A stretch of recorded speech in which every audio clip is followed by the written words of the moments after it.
There's no feeling more intense than starting over. If you deleted your homework the day before it was due, as I have, or if you left your wallet at home and you have to go back after spending an hour in the commute. If you won some money at the casino and then put all your winnings on red but it came up black. If you got your best shirt dry cleaned before a wedding and then immediately dropped food on it. If you won an argument with a friend and then later discovered that they just returned to their original view. Starting over is harder than starting up. If you're not ready for that, like if you've already had a bad day, then what you're about to go through might be too much. Feel free to go away and come back. I'll be here. Alright, thanks for coming with me on this trip. I'll understand if you have to take a break at any point. Just find a safe place to stop and quit the game. And don't worry, I'll save your progress, always, even your mistakes. This game is a homage to a free game that came out in 2002, titled Sexy Hiking. The author of that game was Jazuo, a mysterious Czech designer who was known at the time as the father of B games. And B games are rough assemblages of found objects. Designers slap them together very quickly and freely, and they're often too rough and unfriendly to gain much of a following. They're built more for the joy of building them than as polished products. In a certain way, Sexy Hiking is the perfect embodiment of a B game. It's built almost entirely out of found and recycled parts, and it's one of the most unusual and unfriendly games of its time. In it, your task is simply to drag yourself up a mountain with a hammer. And that act of climbing, in the digital world or in real life, has certain essential properties that give the game its flavor. No amount of forward progress is guaranteed. Some cliffs are too sheer or too slippery. And the player is constantly, unremittingly in danger of falling and losing everything. Anyway, when you start Sexy Hiking, you're standing next to this dead tree that blocks the way to the entire rest of the game. It might take you an hour to get over that tree, and a lot of people never got past it. You prod and you poke at it, exploring the limits of your reach and your strength, trying to find a way up and over. And there's a sense of truth in that lack of compromise.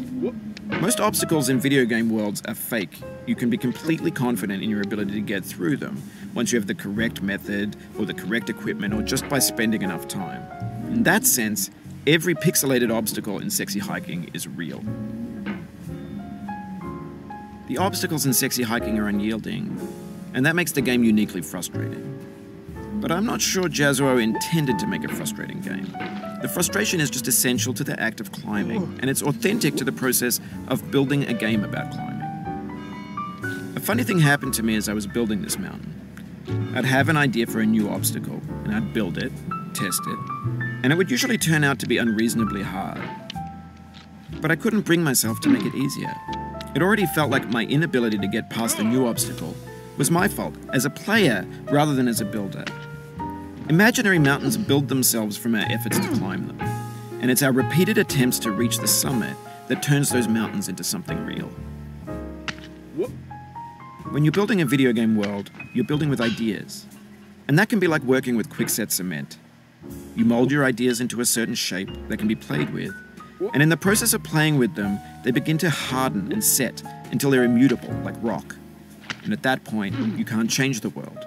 Not without breaking it into pieces and starting fresh with new ideas. For years now, people have been predicting that games would soon be made out of prefabricated objects, bought in a store and assembled into a world. And for the most part, that hasn't happened, because the objects in the stores are trash. I don't mean they look bad or that they're badly made, although a lot of them are. I mean they're trash in the way that food becomes trash as soon as you put it in the sink. Things are made to be consumed and used in a certain context, and once the moment is gone, they transform into garbage. In the context of technology, those moments pass by in seconds. Over time, we've poured more and more refuse into this vast digital landfill that we call the internet. It now vastly outnumbers and outweighs the things that are fresh and untainted and unused. When everything around us is cultural trash, trash becomes the new medium, the lingua franca of the digital age. And you can build culture out of trash. But only trash culture. B games, B movies, B music, B philosophy. Maybe this is what digital culture is. A monstrous mountain of trash, the ash heap of creativity's fountain. A landfill with everything we ever thought of in it. Grand, infinite, and unsorted. There's 3D models of breakfast, Gen X's fanfic novels, scan magazines, green screen Shia LaBeouf, banned snuff scenes on Live Leak. Facebook's got lifelike bots with unbranded adverts and candid shots of Kanye and Taylor Swift mashups, car crash epic failed GIFs, Russian dashcam vids, discussions of McRibs, discarded, forgotten, unrecycled, muddled, rotten, untitled.